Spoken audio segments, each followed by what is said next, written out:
Hello friends, welcome to my channel fitness and diet. इस video का heading तो आपने देख ही लिया होगा। तो उससे पहले मैं आपको एक क्वेश्चन पूछता हूँ। चलो, जब आप एक लकड़ी को जलाते हो ना, तब उससे आगे क्यों निकलती है? तो क्वेश्चन मैं फिर से दोहराता हूँ। जब भी आप एक लकड़ी को या लकड़े को जलाते हो तो उसमें से आग क्यों निकलती है? अभी वीडियो को पॉज करो, उसका आंसर दे दो आप। ओके, तो आपने आंसर दे ही दोगे, मुझे लग रहा है आंसर दिया होगा। ओके, तो ये जो भी इसका आंसर है, जो भी ये क्वेश्चन है, मैं इसे एक क्वेश्चन से रिलेट करता हूँ जो कि बॉडी में होता है। ओके, जब आप कार्बोहाइड्रेट, प्रोटीन और डाइटरी फैट जब आप खाते हो, ओके, तो ये आप जब वीडियो देख रहे हो, इससे पहले आपको एक मेरा 7 न्यूट्रिएंट्स का वीडियो देखना होगा, क्योंकि ये वीडियो उससे लिंक्ड है। अगर आप ये वीडियो कंप्यूटर और लैपटॉप में देख रहे हो तो मेरे हाथ के ऊपर, हाथ के इधर क्लिक कर लो, आप वो वीडियो पे ट्रांसफर हो जाओगे। अगर आप ये लैपटॉप और ये मोबाइल और अदर सोर्स पे देख रहे हो तो नीचे डिस्क्रिप्शन बॉक्स पे उसका लिंक है, आप वहाँ पे क्लिक कर दो, वहाँ पे ट्रांसफर हो जाओगे। तो उसका लिंक क्या था, एक देखो। मैंने क्या पूछा था, लकड़ी को जलाने के बाद आग क्यों निकलती है। सिमिलरली जब हम बॉडी में कार्बोहाइड्रेट, प्रोटीन और डाइटरी फैट जब खाते हैं ना, तब वो जलने के बाद हमें कैलोरीज ही मिलती है। जैसे लकड़ी को जलाने के बाद आग ही निकलेगी, dietary fat, carbohydrate and protein जलने के बाद कैलोरीज ही निकलेगी। इसलिए मैंने वो क्वेश्चन आपसे पूछा, क्योंकि ये लिंक्ड क्वेश्चन है दोनों। तो चलो हम लोग स्टार्ट करते हैं कार्बोहाइड्रेट से।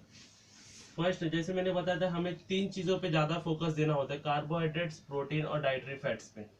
कार्बोहाइड्रेट्स हमारा फर्स्ट है।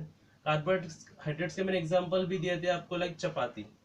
ओके, समझो आपने एक चपाती खाया, और वो एक चपाती, ये तो एग्जांपल है कार्बोहाइड्रेट्स का। अगर आपने एक चपाती खाया और वो 1 ग्राम का चपाती था, तो वो चपाती बॉडी में जाने के बाद, उसका केमिकल रिएक्शन होने के बाद वो क्या होगा उसके बारे में।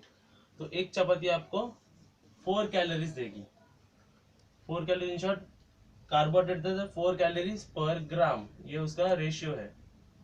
और आपको पता होना चाहिए, कार्बोहाइड्रेट जब बॉडी में जाता है ना, तो हमें मिलता है ग्लूकोज। केमिकल रिएक्शन होने के बाद मिलता है ग्लूकोज, और वो ग्लूकोज जब ब्रेक डाउन होता है तो हमें मिलता है energy.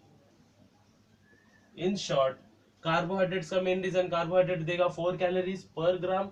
And second most important है, कैलोरी, कार्बोहाइड्रेट्स का मोस्ट इंपॉर्टेंट काम होता है तो वो एनर्जी देना होता है। ये तो हो गया कार्बोहाइड्रेट्स के बारे में। अभी हम लोग देखते हैं प्रोटीन के बारे में।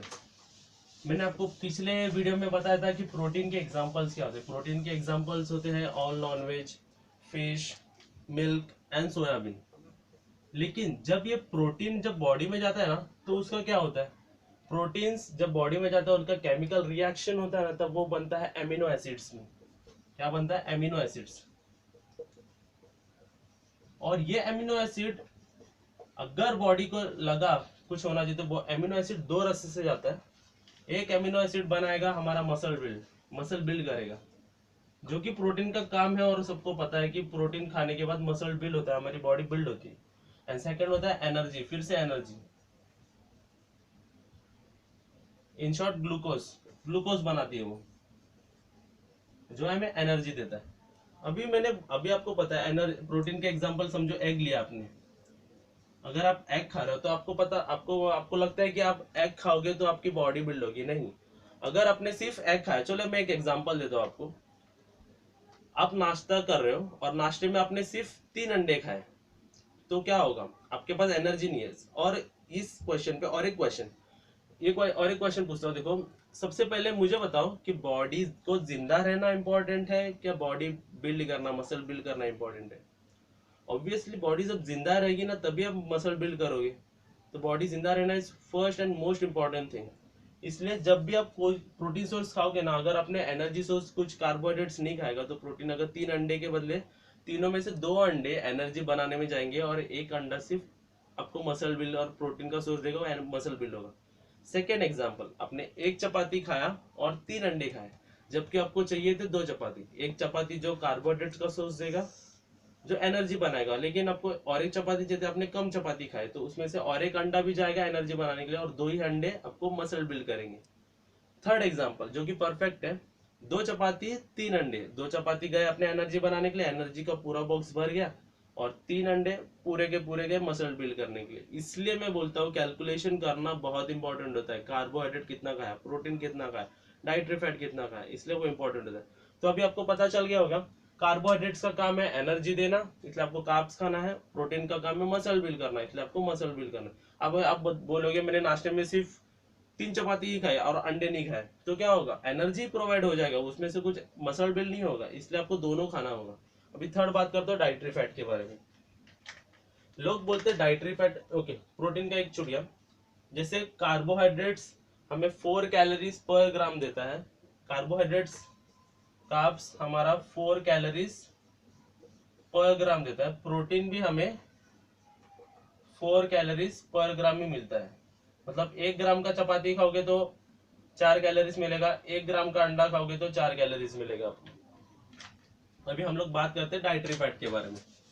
लोग बोलते हैं डाइटरी फैट, फैट क्यों इंपॉर्टेंट है बॉडी में, फैट नहीं होना चाहिए बॉडी में, फैट का सोर्स नहीं खाना चाहिए हमें। जैसे मैंने एग्जांपल बताया था चीज, बटर, घी, ये सब नहीं खाना चाहिए हमें, लेकिन मैं बोलता हूँ ये भी बहुत इंपॉर्टेंट चीज है डाइटरी फैट। डाइटरी फैट अभी मैं बताता हूँ। अभी आपकी बॉडी दिख रही है ऊपर से, लेकिन यहाँ पे भी अंदर भी बहुत सारे रिएक्शंस होते हैं, और ये रिएक्शन सेल जनरेशन प्रोसेस में हेल्प करते हैं, और मोस्टली डाइटरी फैट का काम ही होता है सेल जनरेशन प्रोसेस।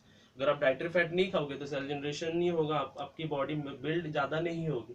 इसलिए डाइटरी जो भी डाइटरी फैट के जो भी एग्जांपल्स मैंने बताए थे, और डाइटरी फैट के जो भी एग्जांपल्स है, आपको डाइट प्लान में थोड़े तो इंक्लूड करने ही होंगे। अभी डाइटरी फैट देखते हैं हम लोग। जैसे कार्बोहाइड्रेट टर्न होता है ग्लूकोज में, प्रोटीन टर्न होता है एमिनो एसिड में, और फिर हो जाता है या तो एनर्जी बनाने या फिर मसल बिल्ड करने। लेकिन जब डाइटरी फैट होता है ना, dietary fat turns into fatty acids, और एक बोला जाता है इसे triglyceride, TRIGLYCERAID, triglyceride, fatty acid और ट्राइग्लिसराइड। और ये फैटी एसिड और ट्राइग्लिसराइड वापिस से बनता है ग्लूकोज में। मतलब देखो तीनों चीज में, देखो कार्बोहाइड्रेट भी, प्रोटीन भी और डाइटरी फैट में, तीनों चीज में ग्लूकोज ही बनता है लास्ट में। और ये इसकी खासियत क्या है, 1 ग्राम आप जब खाओगे ना, तो दोनों केस में 4 कैलोरीज था, लेकिन इस केस में आपको मिलते हैं 9 कैलोरीज पर ग्राम। जब आप 1 ग्राम का कोई भी डाइटरी फैट खाओगे तो आपको मिलेगा 9 कैलोरीज, 4 कैलोरीज, 4 कैलोरीज और 9, 4 4 9। ओके, तो कोई भी रिएक्शन हो, कोई भी चीज हो, बॉडी में बनता तो ग्लूकोज है। अब ये ग्लूकोज आगे बॉडी में कहाँ पे जाता है, तो वो कहाँ पे जाता है वो मैं आपको नेक्स्ट वीडियो में बताऊंगा। ये वीडियो के लिए फिलहाल तो थैंक यू।